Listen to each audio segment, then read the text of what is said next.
ചെല്ലാനം കടൽ ഭിത്തി നിർമ്മാണത്തിന്റെ രണ്ടാം ഘട്ടത്തിന് തുടക്കമാകുന്നു. കിഫ്ബിയിൽ നിന്ന് 404 കോടി രൂപ അനുവദിച്ചുള്ള പദ്ധതിയുടെ ശിലാസ്ഥാപനവും നേരത്തെ പൂർത്തിയായ ഒന്നാം ഘട്ടത്തിന്റെ ഔദ്യോഗിക ഉദ്ഘാടനവും മുഖ്യമന്ത്രി പിണറായി വിജയൻ വൈകിട്ട് നിർവഹിക്കും. കണ്ണമാലി ഭാഗത്ത് 6.1 കിലോമീറ്റർ നീളത്തിലാണ് രണ്ടാം ഘട്ടത്തിൽ ടെട്രാപോഡ് ഭിത്തി നിർമ്മിക്കുന്നത്. ഇതോടെ 13.4 കിലോമീറ്റർ വരുന്ന ചെല്ലാനം തീരം കടലാക്രമണ ഭീഷണിയിൽ നിന്ന് പൂർണ്ണമായും സുരക്ഷിതമാകും. ചെല്ലാനത്ത് ഇന്ന് വളരെ സുപ്രധാനമായ ഒരു ദിവസമാണ്. കാരണം നമുക്കറിയാം, ചെല്ലാനത്തിന്റെ ഒരു ഭാഗം ഏതാണ്ട് 7 കിലോമീറ്ററോളം ദൂരം ടെട്രാപോഡ് കൊണ്ട് സുരക്ഷിതമായ ഒരിടമാക്കി മാറ്റിയിട്ടുണ്ട്. ബാക്കിയുള്ള കണ്ണമാലി ഉൾപ്പെടുന്ന പ്രദേശങ്ങൾ ഏതാണ്ട് 6 കിലോമീറ്റർ അധികം ദൂരം അതുകൂടി വരുന്നതോടെ 13 കിലോമീറ്റർ അധികം ദൂരം പൂർണ്ണമായും സംരക്ഷണ ഭിത്തികളാൽ നിർമ്മിതമാകും. അപ്പോൾ അതിന്റെ രണ്ടാം ഘട്ടത്തിന്റെ ഒരു ഉദ്ഘാടനം, ഒന്നാം ഘട്ടം പൂർത്തിയായതിന്റെ ഒരു സന്തോഷം പങ്കുവയ്ക്കൽ എല്ലാമാണ് ഇന്ന് ചെല്ലാനത്തിന്റെ തീരമേഖലയിൽ നടക്കുന്നത്. മുഖ്യമന്ത്രിയാണ് വൈകിട്ട് ഉദ്ഘാടനം ചെയ്യുന്നത്. നമുക്കൊപ്പം ഇവിടെയുള്ള ഈ ഹരിതകർമ്മസേനയും ആളുകളും എല്ലാം തന്നെ നമുക്കൊപ്പമുണ്ട്.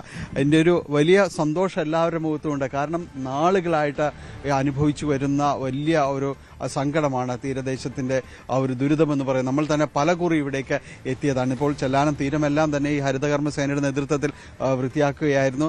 അതിന് ഇടയിലാണ് നമുക്ക് ചേരുന്നത്. ഇന്നൊരു വളരെ സന്തോഷപ്പെട്ടൊരു ദിവസമാണ്. വളരെ സന്തോഷം എന്താണെന്ന് വെച്ചാൽ പറഞ്ഞറിയിക്കാൻ പറ്റാത്ത സന്തോഷമാണ്. ഒന്നാം ഘട്ടം നമ്മുടെ പിണറായി സർക്കാർ 347 കോടിയുടെ പദ്ധതി നടപ്പിലാക്കി. ഇനിയിപ്പോ രണ്ടാം ഘട്ടത്തിന്റെ 407 കോടി രൂപയുടെ രണ്ടാം ഘട്ട പദ്ധതിയാണ് ഇപ്പൊ സമാധാനം ഏറ്റവും വലുതാണല്ലോ, കുടുംബത്തെ സമാധാനമായി കിടക്കേണ്ടത്. അപ്പൊ ഞങ്ങളുടെ ഈ സർക്കാരിന്റെ ഈ രണ്ടാം ഘട്ട സർക്കാരിന് നമുക്ക് അനുവദിച്ച എല്ലാത്തിനും നന്ദി. അടുത്തല്ല വീട്, പിന്നെ ഇവിടെ കാട്ടിപ്പറമ്പെന്ന് പറഞ്ഞ അവിടെയാണ് വീട്. കടലിന്റെ ഇത് കയറ്റമൊക്കെ ഉള്ള സ്ഥലമാണ്. ഭയങ്കര ബുദ്ധിമുട്ട്, അവിടെയുള്ള ആൾക്കാർ ഒരുപാട് ബുദ്ധിമുട്ട് അനുഭവിക്കണതാണ്. അപ്പൊ ഇങ്ങനെ ഒരു കാര്യം വരികയാണെങ്കിൽ നല്ലൊരു കാര്യമായിരുന്നു. എല്ലാവർക്കും നല്ല സന്തോഷവും സമാധാനമായിട്ട് ഉറങ്ങുകയും ചെയ്യാം. അതെ, കടലാക്രമണത്തിൽ നിന്ന് ഞങ്ങൾ അതിന്റെ അനുഭവിച്ചതാണ്. ശരിക്കും കടലിൽ കൊറോണ സമയത്തൊക്കെ കടലിൽ കയറിയ ആ സമയത്ത് പുറത്തോട്ട് പോലും പോകാണ്ട് വെള്ളത്തിൽ ഇത്രയും ഭാഗം നമ്മൾ കടലിൽ കയറിയ അത് അനുഭവിച്ചതാണ്. അപ്പൊ അതിൽ നിന്ന് ഇപ്പൊ ഞങ്ങൾ രക്ഷ നേടി. ഇപ്പൊ ടെട്രോപാഡ് വന്ന ഭാഗത്താണ് ഞങ്ങളുടെ ഭാഗം. അതെ അതെ, ഇവിടെ തന്നെയാണ്. സൗകര്യമായി അല്ലേ ആ ഭാഗത്ത്? പിന്നെ തീർച്ചയായിട്ടും നല്ല സൗകര്യമായിട്ടുണ്ട്. ഇപ്പൊ ടൂറിസം മേഖല പോലെ തന്നെ ആയിട്ടുമുണ്ട്.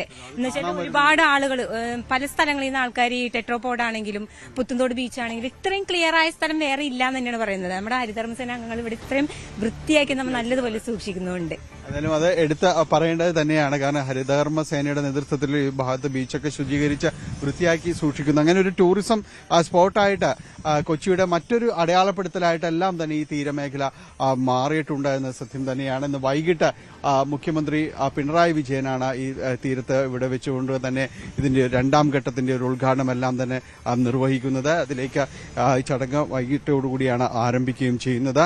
രണ്ടാം ഘട്ടം എന്ന് പറയുന്നത് 6 കിലോമീറ്ററിലധികം ദൂരമാണ്. കിഫ്ബിയിൽ നിന്ന് 407 കോടി രൂപയോളം അനുവദിച്ചിട്ടുണ്ട് ഈ പദ്ധതിക്ക്.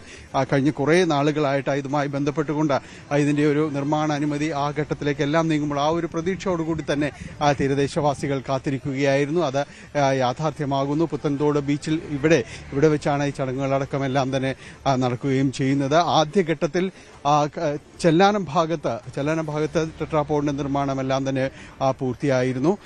അതിനുശേഷമാണ് ഇപ്പോൾ രണ്ടാം ഘട്ടത്തിന്റെ നിർമ്മാണത്തിലേക്ക് അടക്കം കടക്കുന്നത്. ഏതായാലും തീരദേശത്തിന്റെ വലിയ സന്തോഷം, അവരുടെ ഒരു വലിയ ഉത്സവത്തിന്റെ ദിവസമായിട്ട് ഇന്ന് അത് മാറുകയാണ്. കാരണം ഈ പദ്ധതി വളരെ പെട്ടെന്ന് പൂർത്തീകരിക്കാനുള്ള എല്ലാ ശ്രമങ്ങളും ഒരുക്കങ്ങളുമാണ് നടക്കുന്നത്. അത് പൂർത്തിയാകുന്നതോടെ ഈ പശ്ചിമ കൊച്ചിയുടെ തീരമേഖല ഏതാണ്ട് പൂർണ്ണമായും തന്നെ സംരക്ഷിക്കപ്പെടുകയാണ്.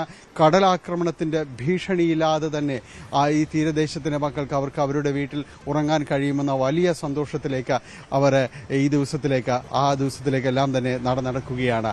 ചെല്ലാനത്ത് നിന്ന് ക്യാമറമാൻ മനോജിനൊപ്പം ഡാനി പോൾ, ന്യൂസ് 18.